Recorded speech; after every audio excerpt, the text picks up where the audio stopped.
Hi, I'm Kesha Lambert. I am a New York-based wedding and portrait photographer. I'm a Sony Artisan of Imagery, and today I'm here with B&H, and we're going to talk about wedding photography and wedding portraits, about the gear that I like to use when I'm working weddings, and specifically some best practices surrounding working with couples and working on location as it relates to weddings.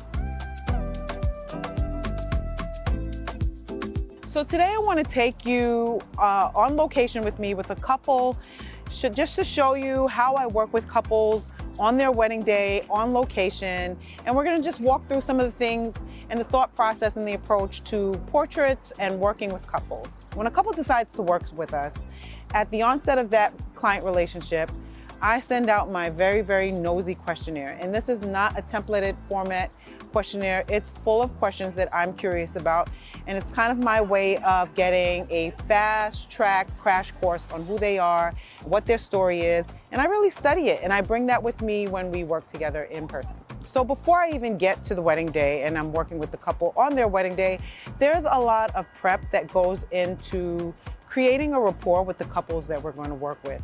A rapport and a connection is important specifically with weddings because weddings are very personal. You're going to be in someone's space on one of the most important days of their lives.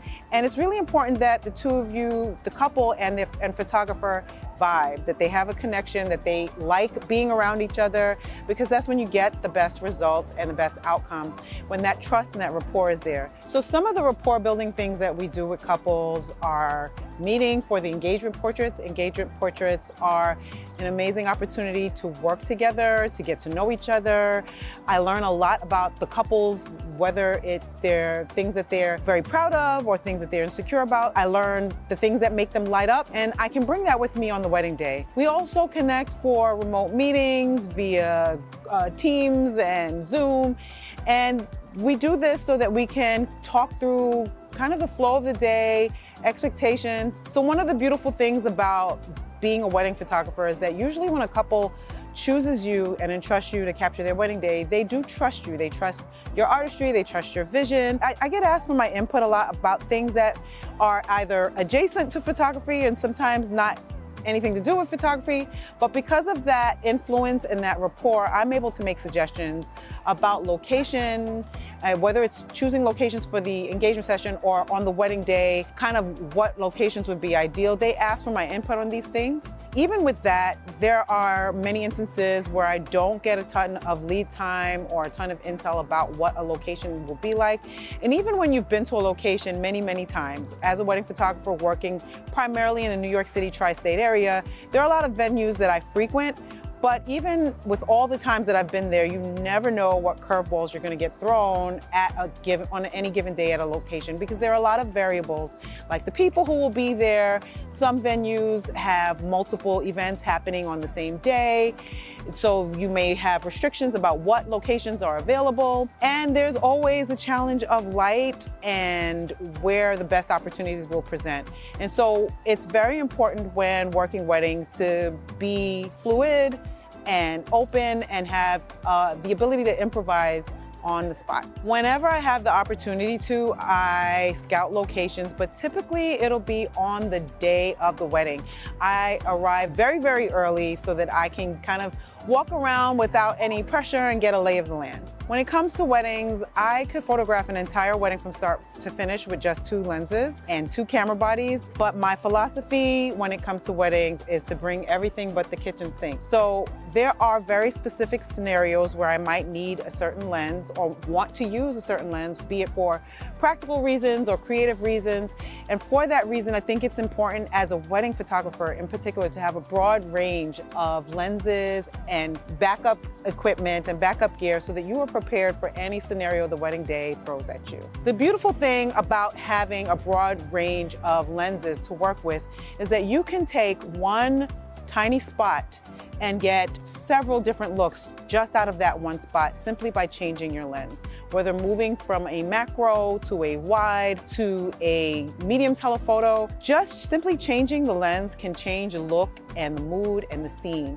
So it's a powerful creative tool when you have those options at your fingertips. I love to use macro, the 90mm macro lens, not only for wedding detail shots, but I also use it for those intimate portraits where I'm showing a connection, a very tight connection between the couple, whether it's lips connecting or an interaction, a shared laughter, shared giggles. I love the macro lens for getting in very close on those kind of emotional moments. And in terms of storytelling, I use the macro lens to get beauty details as well, whether it's makeup details or details of a headpiece or the jewels in a dress. I think it's a great tool to use not just for objects, but also for portrait. I like to use wide lenses for portraiture as well, which is not a typical choice for wedding photographers, and it's not a typical choice for portrait work, but I do use my 12 to 24 GM lens to create dramatic portraits of veils and long trains.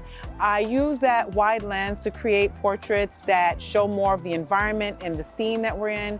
And it's just another creative tool to use, and I love it. The 24 to 70 is just a great walk around lens. If you are in a scenario where you are working with tight timing and you want that versatility to be able to move from wide to a medium telephoto, you have nice range there. The image quality is beautiful, and it's a great lens to work with if you are in low light situations as well. The 50mm 1.2 GM is one of my favorite lenses, and it's great for portraiture, it's great for detail shots, it's a great leave-on lens. I will walk around, and typically when I arrive on the wedding day with two cameras ready to go, the 50mm 1.2 GM is usually one of the lenses that will be mounted. The 85mm 1.4 GM lens is a beautiful portrait lens on the wedding day. I use the 85mm 1.4 GM for the processional.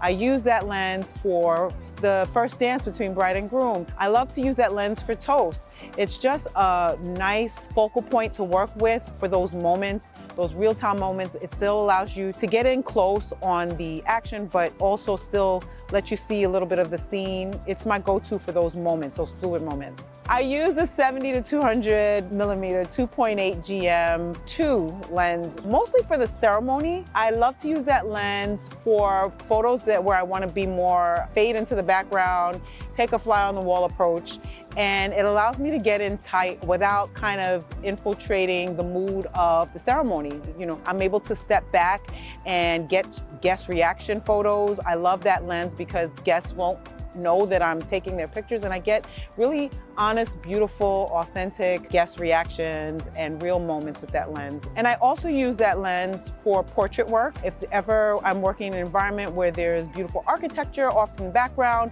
and I kind of want to pull that scene in tight, I use the 70 to 200mm lens for that beautiful compression you get, so that we get nice tight portraits that let in some of that scene that's off into the distance. When it comes to working with couples for their weddings, or just people in general who don't have their picture taken professionally for a living, you know, people arrive into a situation working with wedding photographers, and in many instances it's their first time having professional photos done. And a lot of people have nerves, they're in their heads, they don't know what to do. One of the number one things I hear is, I don't know how to pose, will you direct me? Well, I tend to offer an abundance of direction. Some might say I over-direct. This is because a lot of times the things that we envision for a shot and we may give some directives, it may not always translate, it may not always land. And when it comes to working with couples who, in many instances, they don't do this a lot, they really appreciate all that level of detail and that level of attention. It builds their confidence in your ability to lead them. They know that you got it. They know that you're in the driver's seat. They know that you're looking out for all the details, the tiny things, the tiny touch points that they themselves can't see because they're in the moment. They feel a sense of trust and confidence in the fact that you are offering that direction. If I give a directive to a couple to walk towards camera without any other context, in many instances, you'll get them to walk towards camera, but it may not be the mood, the style that you were envisioning when you gave the directive. So I use a lot of descriptive language. I use demonstration as a tool for translating what I'd like them to do. And the couples I work with really appreciate that level of attention and detail and description. When I'm working with couples, I bring a lot of what I've learned in those questionnaires with me to the session. So I typically will review the questionnaire when they first complete it. The day before, the night before I'm going to meet with them for their wedding day, I revisit that questionnaire because it gives me so much material to pull from to connect with them. What I've learned, like the things that excite them, their hobbies, the things that make them light up, and I can pull from that information to connect with them, elicit a laugh, instigate an interaction between them because I've studied those little nuances about them. So there's so many ways that you can stand out as a wedding photographer. I believe in defining your style and leaning into that so that you create a signature that people really want. And outside of that, there are so many extras that you can offer to make the experience that much more beautiful. Experience is king when it comes to working with couples because we can take a beautiful portrait, but experience is the thing that will linger with them, how they felt when they work with you. And some of those extras, what are the extras, little things that will get them talking about, well, I worked with